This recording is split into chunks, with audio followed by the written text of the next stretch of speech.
Hello friends, welcome back.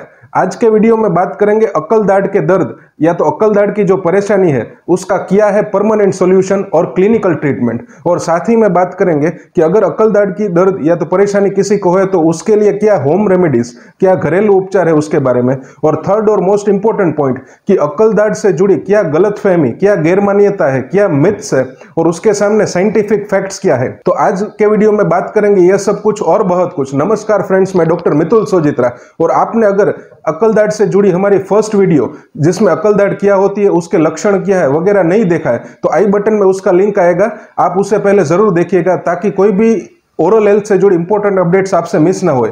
और अगर आप इस चैनल में नए हैं तो पहले सब्सक्राइब करके बेल आइकन को हिट करिए ताकि ओरल हेल्थ अवेयरनेस का हमारा जो कैंपेन में उसमें आपको भी सहायता मिले। So let's get started.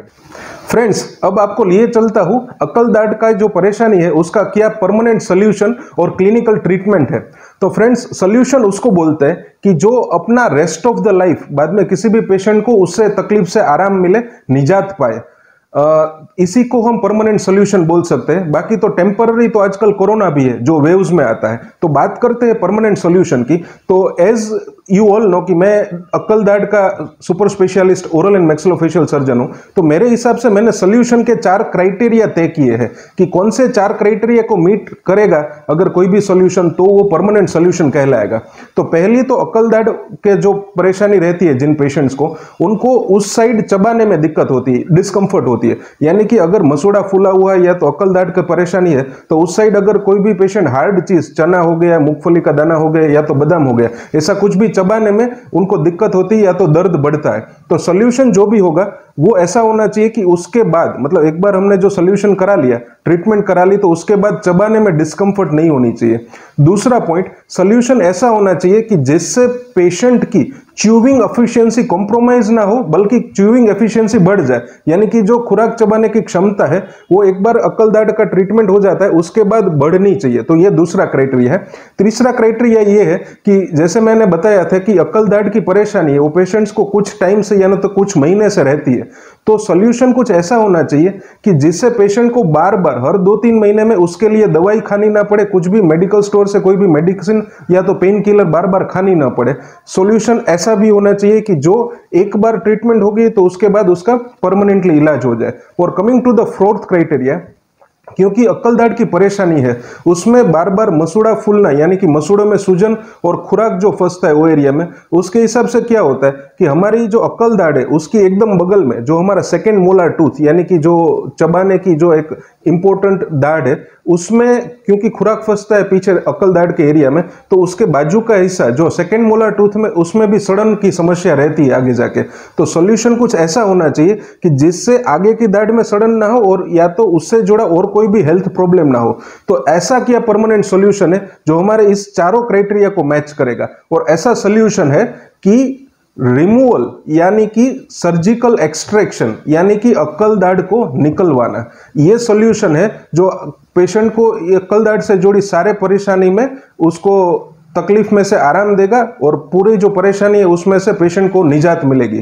तो ये सॉल्यूशन हम कैसे करते हैं, क्योंकि इससे जुड़ा काफी एक डर है पेशेंट के दिमाग में कि अक्कल दाढ़ निकलवाते हैं तो काफी प्रॉब्लम होता है या तो दर्द होता है। तो फ्रेंड्स, ऐसा कुछ भी नहीं होता है। एक हल्का सा छोटा सा सुई, यानी कि एनेस्थेशिया देके हम पूरे जो पोर्शन है उसको नंब करते हैं और उसके बाद अक्कल दाढ़ निकालने की प्रोसेस होती है, जिसमें छोटा सा एक हल्का सा इंसिजन आता है, थोड़ा सा मसूड़ा ओपन करके, क्योंकि अक्कल दाढ़ है वो हड्डी में फंसी हुई होती है, तो बोन में थोड़ा सा स्पेस बना के हम उसको डिलीवर करते हैं, निकालते हैं, जिसमें कोई भी परेशानी पेशेंट को अक्कल दाढ़ निकलवाने के समय पे नहीं होती है। तो फ्रेंड्स, ये परमानेंट सोल्यूशन है। लेकिन अभी किसी के दिमाग में यह आएगा कि और कोई सोल्यूशन भी हो सकता है क्या इसका। तो कुछ डेंटिस्ट अपेरक्यूलेक्टमी करते हैं जो हाईली टेम्पररी सोल्यूशन है, जो फूला हुआ मसूड़ा है उसको एक छोटा सा कट देके उसको क्लीन करते हैं। लेकिन अपेरक्यूलेक्टमी में क्या होता है कि बार बार जैसे कि वापस 1-2 महीने में खुराक फंसा और बाद में फिर से मसूड़ों में सूजन आई तो वो प्रॉब्लम है वो रिपीट हो सकता है। तो टेम्पररी सॉल्यूशन कुछ भी हो, परमानेंट सॉल्यूशन एक ही है कि दाढ़ को बिना किसी तकलीफ के हम निकाल सकते हैं। अब बात करेंगे नेक्स्ट फेज में कि इसके घरेलू उपचार यानी कि होम रेमेडीज क्या है। तो होम रेमेडीज में फर्स्ट ऑफ ऑल मैं आपको बताना चाहूंगा कि अगर किसी भी पेशेंट को अक्कल दाढ़ से जुड़ा दर्द या तो परेशानी है तो वो गुनगुने गर्म पानी में नमक डाल के, यानी कि सॉल्ट वाटर गार्गल बोलते हैं, उससे कुल्ला करने का अगर चालू करते हैं दिन में 2-3 बार, तो उससे थोड़े सूजन में आराम मिलता है, थोड़ा इन्फ्लेमेशन कम होता है और पेशेंट को उससे थोड़ा बहुत रिलीफ मिल सकता है। तो एक हो गया नमक वाले गुनगुने गर्म पानी से कुल्ला करना। दूसरी चीज है कि क्योंकि अक्लदाढ़ में जो मसूड़ा फूला हुआ है, जो उसमें सूजन है, उसके नीचे खुराक फंसता है, तो इसकी वजह से इन्फेक्शन होता है। तो अच्छे से ब्रश करना वो एरिया में, कोई भी सॉफ्ट या तो अल्ट्रा सॉफ्ट ब्रश से अगर पेशेंट अच्छे से ब्रश करके रेगुलर नॉर्मल वाटर से भी कुल्ला करते हैं तो उससे भी थोड़ा बहुत आराम मिलता है। अब इससे जुड़ा एक मिथ यानी कि गलतफहमी ये भी रहती है कि काफी पेशेंट ऐसा करते हैं कि लवंग का तेल या तो पिसा हुआ अदरक की पेस्ट बना के उस पोर्शन में अक्लदाढ़ वाला जो दर्द है उसमें अप्लाई करते हैं। लेकिन इससे क्या होता है कि आपको टेम्पररी तो आराम मिलता है, इंस्टेंटली तो ऐसा लगता है कि थोड़ा बहुत दर्द कम हुआ, लेकिन जो अक्लदाढ़ से जुड़ा जो भी प्रॉब्लम है वो वहीं का वहीं धरा का धरा रह जाता है। और क्योंकि ये जो लवंग का ऑयल या तो कुछ भी हमारे जो घरेलू उपचार है उससे स्किन इंसेंसिटिव हो जाती है, इसके लिए टेम्पररी आपको ये लगता है कि थोड़ा आराम मिला, लेकिन परमानेंट सोल्यूशन कराना जल्द से जल्द आपके कंसल्टिंग फैमिली डेंटिस्ट को दिखाना ही इसका बेस्ट तरीका है।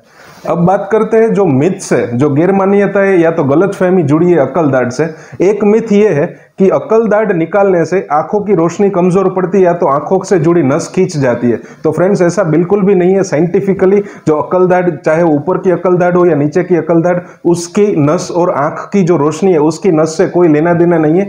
तो ये मानना कि अक्लदाढ़ निकलवाने से कि आंखों की रोशनी कमजोर पड़ती है बिल्कुल वाहियात चीज है, ऐसा कुछ भी नहीं होता है। अक्लदाढ़ निकलने से आंखों को या तो शरीर के और किसी हिस्सों को कोई भी परेशानी नहीं होती है।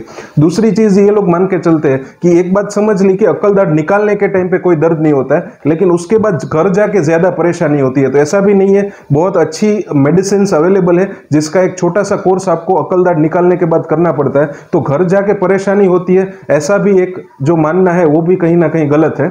किसी किसी पेशेंट्स को ये लगता है कि अक्लदाढ़ एक बार निकलवा लेते उसके बाद काफी दिनों 15-20 दिन या 1 महीने तक कुछ ना कुछ प्रॉब्लम रहता है, 1 महीने तक सूजन रहती है या तो 1 महीने तक चबा नहीं सकते। तो ऐसा भी नहीं होता है। आज के जो हम लेटेस्ट प्रोटोकॉल से अक्लदाढ़ निकालते हैं उसमें सूजन भी काफी कम आती है, क्योंकि कैसे कम सूजन आए, कैसे कम मसूड़ा ओपन करके कैसे अच्छे से अक्लदाढ़ को निकालना, उसके काफी अच्छे लेटेस्ट प्रोटोकॉल्स, इंस्ट्रूमेंट्स और आर्मामेंट्रियम रहते हैं। तो हल्की सी सूजन 1-2 दिन आती है और 4 घंटे बाद ही पेशेंट को हम चबाना स्टार्ट करना या तो खाना खाने की इंस्ट्रक्शंस मिलती है। तो यस, अक्लदाढ़ निकालने के बाद कोई भी ऐसे लंबे समय तक परेशानी ऐसा नहीं होता है। 1-2 दिन थोड़ा बहुत डिस्कम्फर्ट और बाद में it is back to normal life.